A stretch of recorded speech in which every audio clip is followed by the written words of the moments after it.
has more impact, Beatles or Leonard Skynyrd? Oh, that's so tough.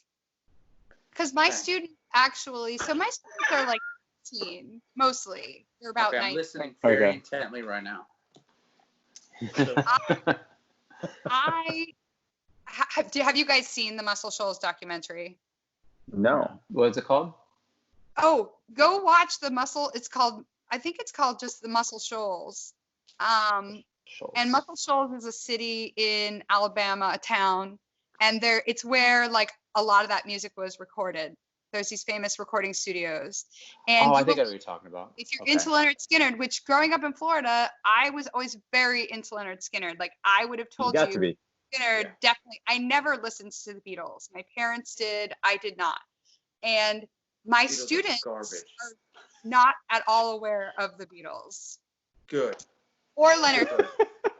Or Leonard Skynyrd, they need to know Skynyrd, okay? Well, they're 19. They're 19. Skynyrd. Yeah, I get that. All right. Everybody needs Skynyrd. All right. Like, I'm not. Oh, go ahead. When they hear Sweet Home Alabama, they're aware that that is a sample that they have heard. So they're aware of it.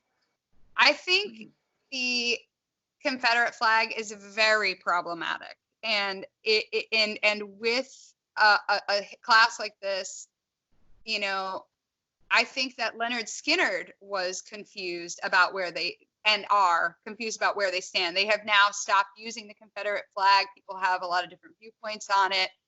But I think that is confusing to my students because of. Well, go ahead. I think, you know, speaking just to the Confederate flag too, because I've changed my stance on that recently too, because I never was. I don't know. Growing up, the Confederate flag was never a symbol of racism to me. It was a symbol of rebels. Like, you were a rebel if you flew the Confederate flag. And, you know, I don't even know that I know where I stand on it now. But, you know, after talking with some of my good friends and stuff that, you know, of some black guys that I know and are considered really good friends and how they grew up looking at it, you know, it definitely made me think a little different about it. But after a long discussion with them, it made them feel different about it too, because I never flew it as a Confederate flag. I flew it as a rebel flag because I was a rebel. I wanted to be a rebel, you know? So to me, it meant something completely different. So I think that goes to culture too, depending on what culture you were raised in. If you were raised in, you know, a culture that flew it as a symbol of racism, or if you didn't grow up in that culture, but they still flew the flag, that's something completely different.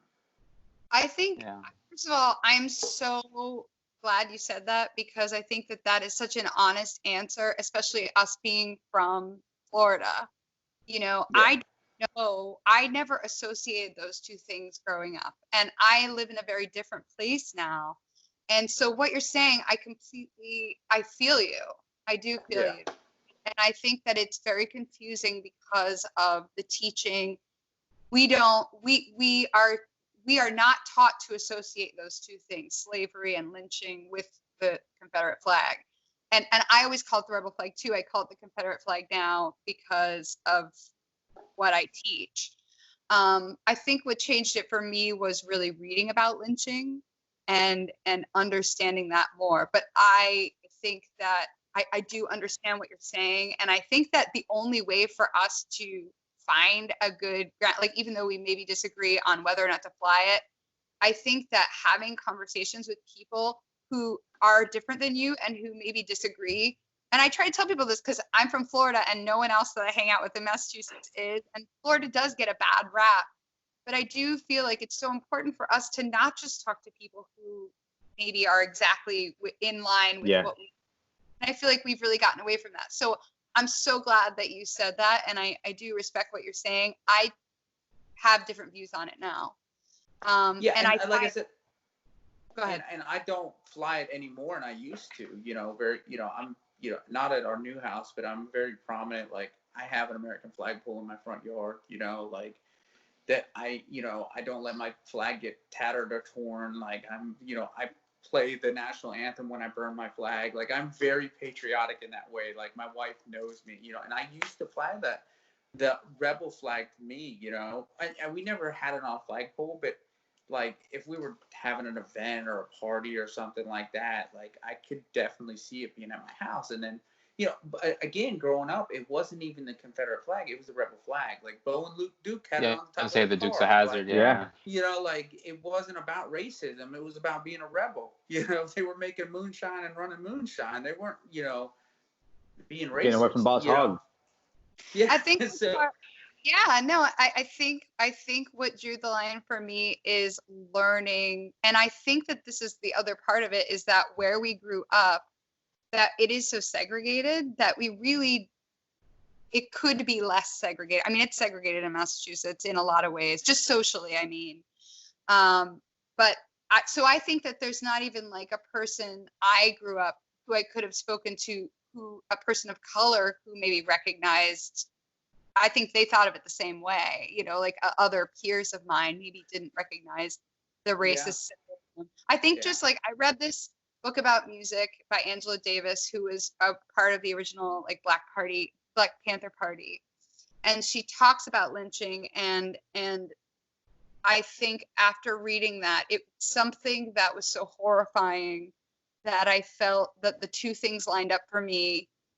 And it really was a symbol of that. And it's something that it would be like, it's like what Ted Bundy did. Like, it's so horrific that I felt that those two things just kind of lined up, and I changed my, you know, stat. But I, prior to that, did not realize and like own, you know, a belt buckle that was like had a Confederate flag on it, like when I was a kid, and didn't think about it as that. So I think, you know, we're all in our journey to learn more and figure out where we stand.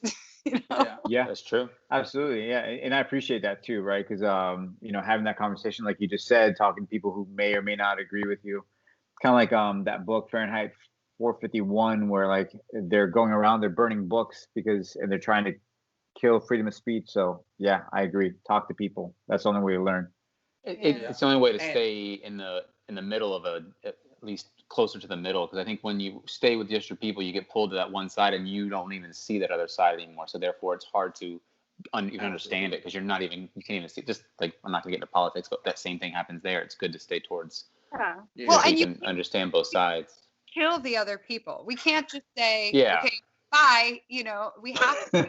Right. That's true. Sure. I mean, I guess we can, but there's some consequences. There's some consequences. Yeah. But most importantly, I think the most important thing she said was the Beatles suck and Leonard Skinner was that. I have to say,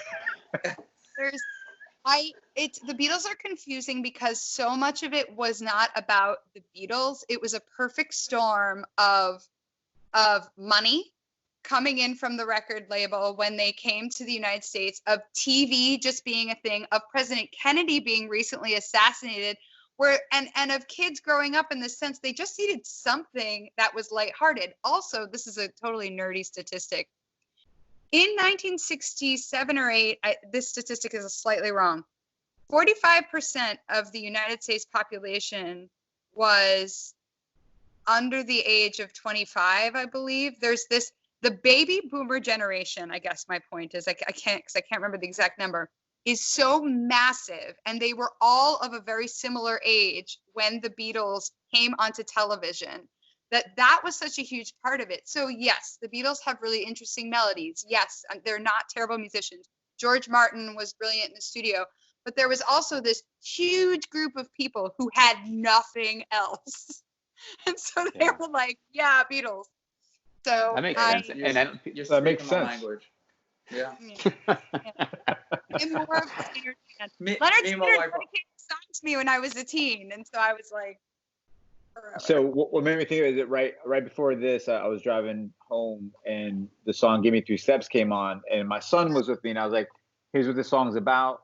Here's what it means," and you know, because like he doesn't listen to songs and listens to lyrics, so I was trying to explain to him what the song's about, and he was like, "Oh, okay." So it made me think about it because your history. Anyways, Love it. Appreciate it.